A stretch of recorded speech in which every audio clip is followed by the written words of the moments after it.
Now we have a volunteer side of our association governance structure, and that's what this is. This is association governance, where we have two types of leaders. We have staff leaders and we have volunteer leaders. Now the volunteer leaders are our realtors.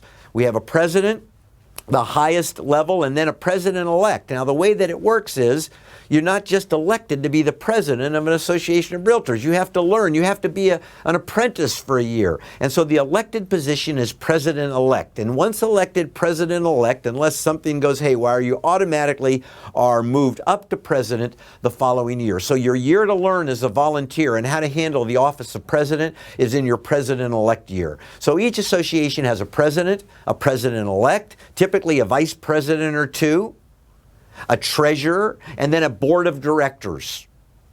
Then under the board of directors, we'll have committees. We'll have an MLS committee. We'll have a legislative committee. There'll be a membership committee.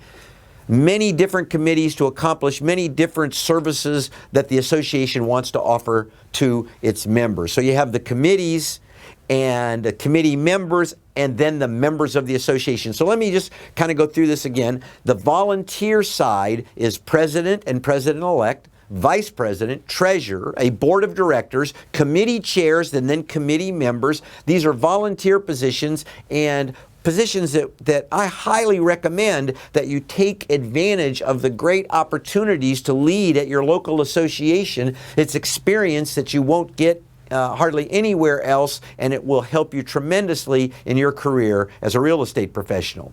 Now, when we talk about committees, associations of realtors are comprised of many, many committees, and that's where you'll get your feet wet as a volunteer. And knowing these committees are very important if you're a vendor, because oftentimes as a vendor, your product, your service, before it's approved by the board of directors, must go through a number of committees. And so we see that there are committees such as there's an executive committee. So a board of directors might also have an executive committee, and often the executive committee creates the agenda for the board of directors.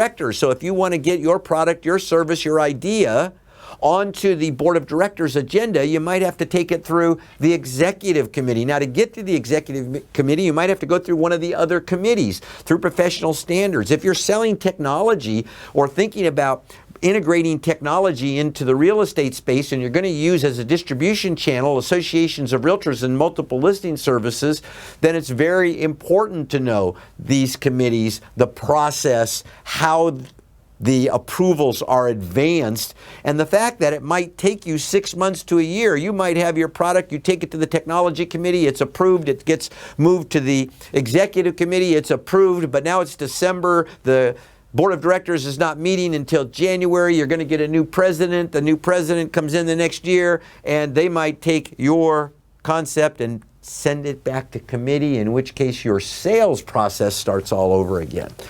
So this structure of the association, two types of staff, actually two types of human efforts required, a staff paid effort and a volunteer effort.